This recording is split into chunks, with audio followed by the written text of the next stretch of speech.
किसी गांव में अंजलि नाम की एक लड़की रहती थी। अंजलि बहुत ही खूबसूरत थी और स्वभाव की बहुत अच्छी थी। कुछ समय बाद अंजलि की शादी करण नाम के लड़के से हो जाती है। अंजलि की सास बहुत ही लालची और मतलबी किस्म की औरत थी। वो अपने फायदे के लिए किसी को भी धोखा दे सकती थी। फिर एक दिन अंजलि कमरे की सफाई कर रही थी कि तभी वहाँ गोदावरी आ जाती है। अंजलि के बेड के ऊपर उसके ढेर सारे गहने देख गोदावरी की आंखें फटी की फटी रह जाती हैं।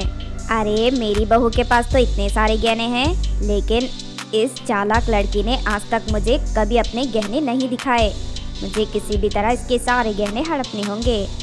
फिर कुछ दिनों बाद, बहू मैंने कई महीनों पहले मन्नत मांगी थी कि मैं आज के दिन देवी माँ के मंदिर में चुनरी चढ़ाऊंगी, लेकिन आज ही मेरी तबीयत खराब हो गई, इसीलिए मैं मंदिर नहीं जा सकती। तो एक काम कर, मेरी जगह मंदिर जाकर देवी माँ को चुनरी चढ़ा करा। हाँ हाँ मम्मी जी, क्यों नहीं, मैं अभी तैयार होकर आती हूँ। उसके बाद अंजलि पूजा का सारा सामान लेकर मंदिर चली जाती है। उसके जाते ही गोदावरी अंजलि के कमरे में दाखिल हो जाती है और उसकी अलमारी में रखे सारे गहने चुराकर अपने कमरे में ले जाती है। आज से ये सारे गहने मेरे हुए, लेकिन इन्हें घर पर रखना ठीक नहीं है। ये सारे गहने ले जाकर अपनी बेटी को दे देती हूँ। उसके बाद गोदावरी गांव के बस स्टैंड से बस पकड़कर सीधा अपनी बेटी निर्मला के ससुराल चली जाती है और सारे गहने अपनी बेटी को दे देती है। गोदावरी की बेटी भी उसी की तरह लालची थी। वो खुश होकर सारे गहने अपने पास रख लेती है। उसके बाद गोदावरी वापस अपने घर लौट जाती है। फिर एक दिन गोदावरी की बेटी निर्मला उससे मिलने आती है। निर्मला ने उसी वक्त अंजलि के सारे गहने पहन रखे थे। अंजलि फौरन अपने गहनों को पहचान जाती है। निर्मला, ये सारे गहने तो मेरे हैं, तुम्हारे पास कहाँ से आए? अरे भाभी, तुम्हारा दिमाग खराब हो गया है क्या? ये गहने मुझे मेरे पति ने खरीद कर दिए हैं। नहीं नहीं, मैं अपने गहनों को अच्छी तरह पहचानती हूँ। ये सारे गहने मेरे हैं। चलो इसी वक्त ये सारे गहने उतार कर मुझे वापस करो। गोदावरी अंजलि की चोटी पकड़ लेती है। क्यों रे नालायक, मेरी बेटी से इस तरह बात करने की तेरी हिम्मत कैसे हुई? तू मेरी बेटी को चोर समझती है क्या? ठहर जा, अभी बताती हूँ। तभी वहाँ करण भी आ जाता है। गोदावरी और निर्मला करण के सामने अंजलि की बुराई करने लगती हैं। देखिए भैया, भाभी मुझे चोर कह रही है। इनका कहना है कि मैंने जो गहने पहन रखे हैं ये इनके हैं। तो ये सब क्या बकवास कर रही हो? अंजलि, मेरी बहन को चोर कहते हुए तुम्हें शर्म आनी चाहिए। तुम लोग चाहे कुछ भी कह लो, लेकिन ये गहने मेरे हैं और मैं अपने गहने लेकर रहूंगी। अंजलि की ये बात सुनकर करण गुस्से से आग बबूला हो जाता है और उसी वक्त अंजलि की पिटाई करने लगता है। दूसरी तरफ गोदावरी और निर्मला भी अंजलि की चोटी पकड़कर उसे मारने लगते हैं। इस तरह वो सब अंजलि की खूब पिटाई करते हैं। अगर तूने आज के बाद हम लोगों से बदतमीजी की तो तुझे उठाकर घर के बाहर फेंक देंगे। इस तरह वो तीनों मिलकर अंजलि पर हावी हो जाते हैं। अपने सामने कोई रास्ता ना देख अंजलि मन मारकर रह जाती है। फिर करण और गोदावरी रोज अंजलि पर अत्याचार करना शुरू कर देते हैं और छोटी छोटी बातों को लेकर उसे परेशान करने लगते हैं। देखते ही देखते अंजलि की जिंदगी पूरी तरह नर्क बन जाती है। फिर एक दिन अंजलि गांव की नदी में पानी भर रही थी कि तभी अचानक उसका पैर फिसल जाता है और वो नदी में गिर जाती है।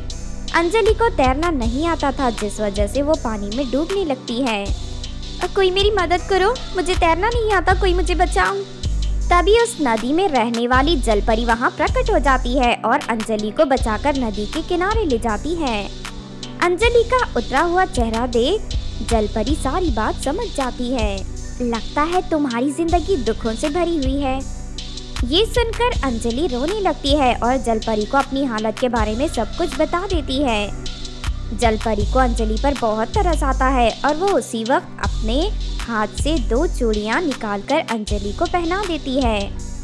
ये दोनों जादुई चूड़ियाँ हैं, तुम्हें हर मुसीबत से बचाएंगे। फिर अगले ही पल अंजलि के चेहरे पर रौनक आ जाती है और उसके शरीर में सुंदर कपड़े प्रकट हो जाते हैं। अपना बदला हुआ रूप देख अंजलि बहुत खुश होती है और जलपरी का धन्यवाद देकर अपने घर चली जाती है। अंजलि को देख गोदावरी और निर्मला को अपनी आंखों पर यकीन नहीं होता। अरे ये नालायक अचानक इतनी खूबसूरत कैसे बन गई? अंजलि अपनी सास को जलपरी और उसकी दी हुई चूड़ियाँ के बारे में सब कुछ बता देती है। अच्छा तो ये बात है। तू जल्दी से ये जादुई चूड़ियाँ मुझे दे दे। हाँ माँ, भाभी से चूड़ियाँ छीनकर मुझे दे दो। जादुई चूड़ियों को पहनकर मैं खूबसूरत बन जाऊंगी। फिर दोनों माँ बेटी अंजलि से चूड़ियाँ छीनने लगती हैं। नहीं नहीं, मैं अपनी चूड़ियाँ तुम दोनों को नहीं दूंगी। तभी वहाँ करण भी आ जाता है। अब बेटा, इसके हाथ में जादुई चूड़ियाँ हैं, ये हमें अपनी चूड़ियाँ नहीं दे रही। इससे चूड़ियाँ छीनने में हमारी मदद कर। करण भी अपनी माँ और बहन के साथ मिलकर अंजलि से उसके कंगन छीनने की कोशिश करने लगता है।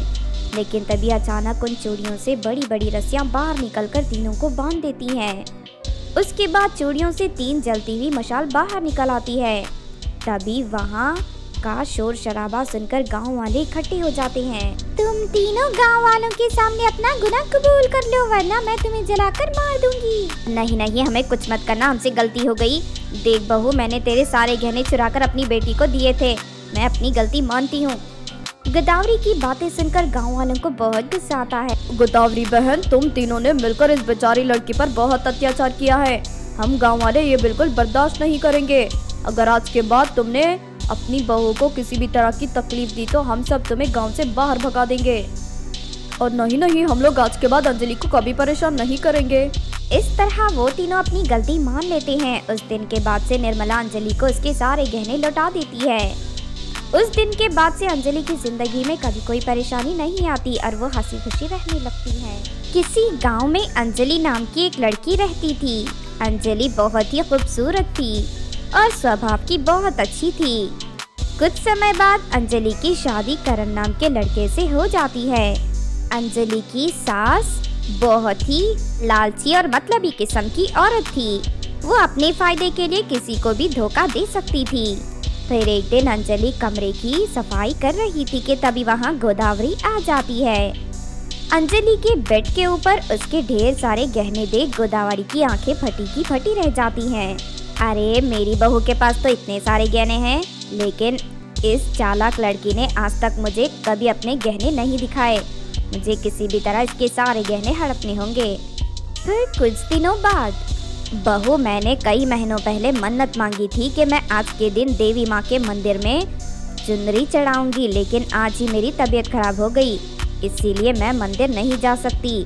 तो एक काम कर, मेरी जगह मंदिर जाकर देवी माँ को चुनरी चढ़ा कर आ। हाँ हाँ मम्मी जी, क्यों नहीं, मैं अभी तैयार होकर आती हूँ।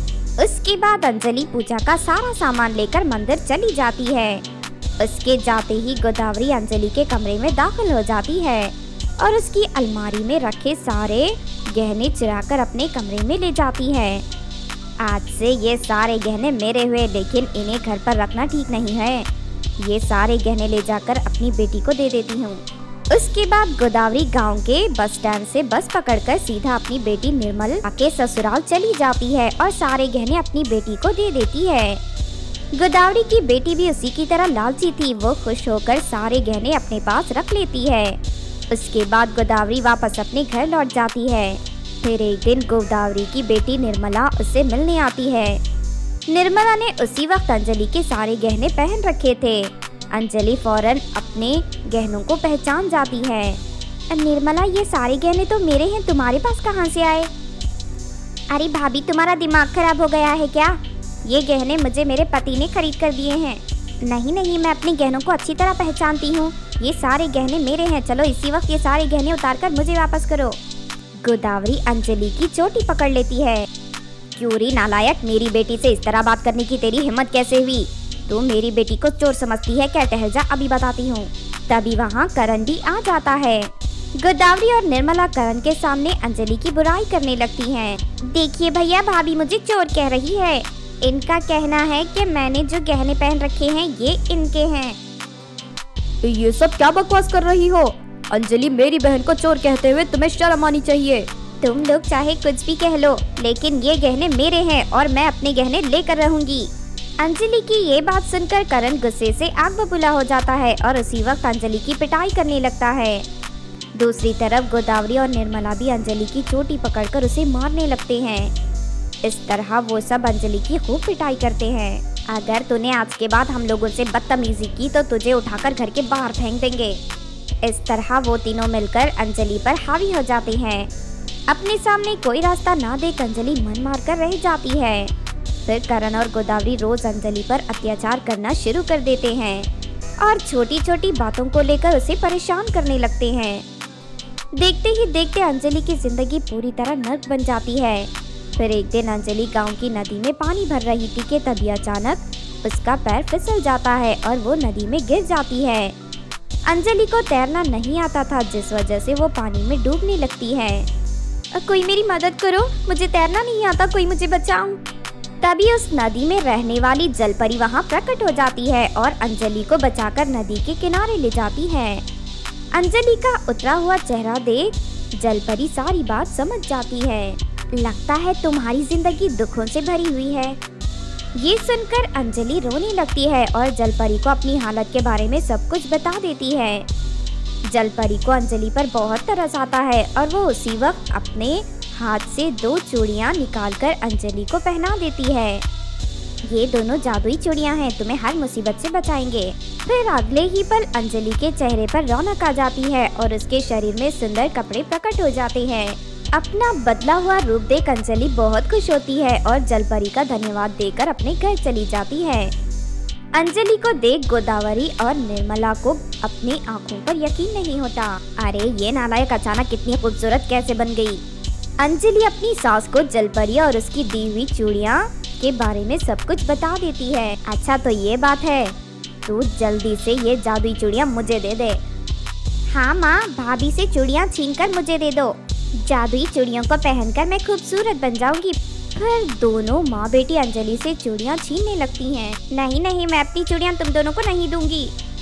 तभी वहाँ करण भी आ जाता है। अब बेटा, इसके हाथ में जादुई चूड़ियाँ हैं, ये हमें अपनी चूड़ियाँ नहीं दे रही, इससे चूड़ियाँ छीनने में हमारी मदद कर।